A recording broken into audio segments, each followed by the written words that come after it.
Praise the lord. Welcome to showers of blessing. దేవుని కృపలో భద్రపరచబడి నూతన దినంలో ప్రవేశించాం. ఈనాటి దేవుని వాగ్దానం. మనము దీన దశలో ఉన్నప్పుడు ఆయన మనలను జ్ఞాపకము చేసుకొనెను. ఆయన కృప నిరంతరముండును. He remembered us in our lower esteem. His love endures forever. 136వ దావీదు కీర్తన 23వ వచనం. Praise God. ఈ నూతన దినములో దేవుడు మీ కొరకు సిద్ధపరచిన ప్రతి దీవెన ఆకాశపు వాకిళ్ళు విప్పి మీ మీద కృమరించునుగాక. మరి ఒక నూతన దినాన్ని ఆరంభిస్తున్న నేపథ్యంలో ప్రేమ కలిగిన వాగ్దానం ద్వారా దేవుడు మనల్ని దర్శిస్తూ ఉన్నాడు.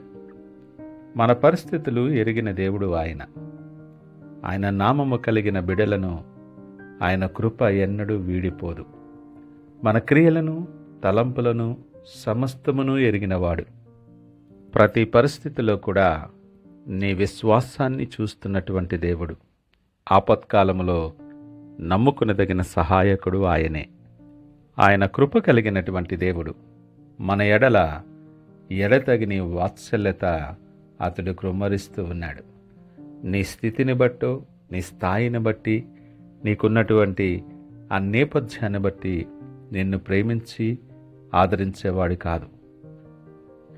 నిన్నుగా ప్రేమించేటటువంటి దేవుడు. నువ్వు దీనదశలో ఉన్నప్పుడు, అనేకమైన నేపథ్యాల గుండా, ఇరుకులు, ఇబ్బందుల్లో ఉండి నువ్వు సాగుతూ ఉన్నప్పుడు నీ వెన్నంట ఉండి నీకు ధైర్యం చెప్పేవాడు, నీతో నేనున్నాను అని నీ చేయి పట్టి నడిపించేవాడు, ప్రాణము పెట్టునంతగా ప్రేమించేటటువంటి దేవుడు ఆయన. ఈ మాట వింటున్న ప్రియ దేవుని జనాంగమా, ఈ ఉదయకాలం దేవుడు మనతో మాట్లాడుతున్న ఈ వాగ్దానం మన గుండెలను కదిలించే ఒక్క గొప్ప వాగ్దానం. మనం మనుషులమే, మర్చిపోవటం సహజం. కానీ మన దేవుడు మర్చిపోయే దేవుడు కాదు. మనము దీనదశలో ఉన్నప్పుడు ఆయన మనలను జ్ఞాపకం చేసుకుంటున్నాడు. అంటే నీ సమస్యల్లో ఇరుక్కున్నప్పుడు, నీ మనుగడ కోల్పోయింది అనుకున్నప్పుడు, ఒకసారి లోకానికి, మన చుట్టూ ఉన్న వారికి, మన సొంత వాళ్ళకి మనం అవసరం లేని వ్యక్తులం అయిపోయాం అన్న నేపథ్యం వచ్చినప్పుడు ఎంతో కృంగిపోతాం. కానీ దేవుడు అంటున్నాడు, నువ్వు నాకు కావాలి. ఆయన మనల్ని మర్చిపోలేదు. మన కొరకు ప్రాణము పెట్టినటువంటి దేవుడు. ఆయన దృష్టిలో నీవు నేను ఎంతో శ్రేష్ఠులమై ఉన్నాం. ఇశ్రాయేలు జనులు ఐగుప్తులో దాస జీవితంలో ఎన్నో దశాబ్దాలు నలిగిపోయారు. వారు దేవుని పేరు చూసి ఏడ్చారు. దేవుడు వారిని జ్ఞాపకంలో ఉంచుకున్నాడు.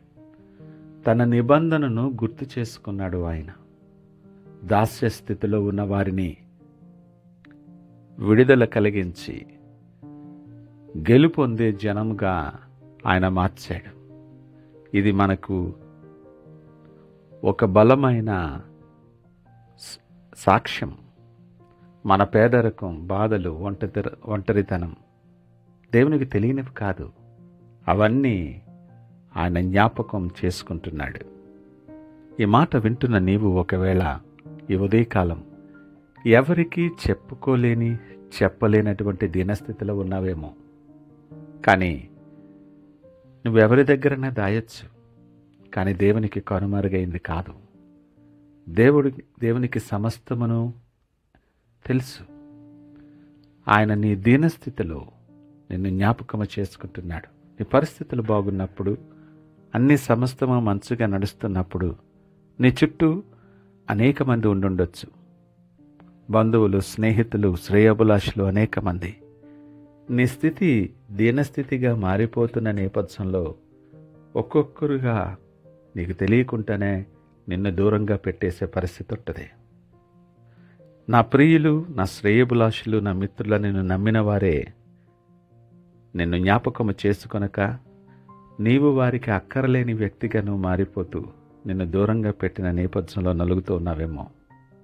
ఒకవేళ ఆ పరిస్థితిలో నువ్వు నిలుచుంటే దేవుడు అంటున్నాడు, కన్న తల్లి మరిచిన ఆయన మరువడు, విడువని ఎడబాయని దేవుడు.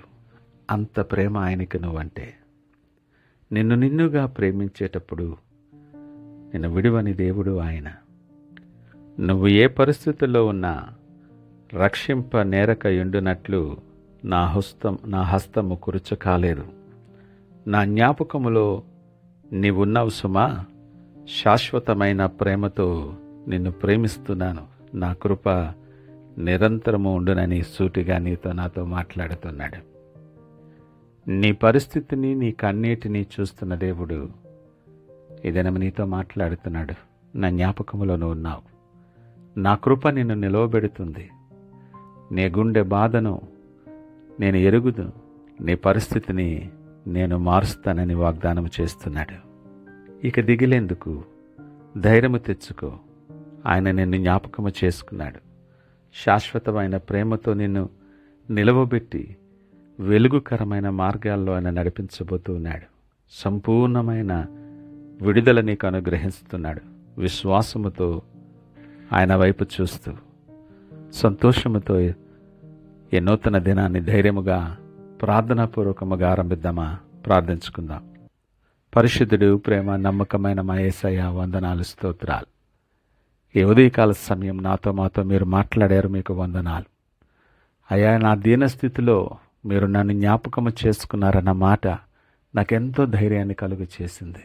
నీ కృప నన్ను తాకి నన్ను నిలవబెట్టింది ప్రభా.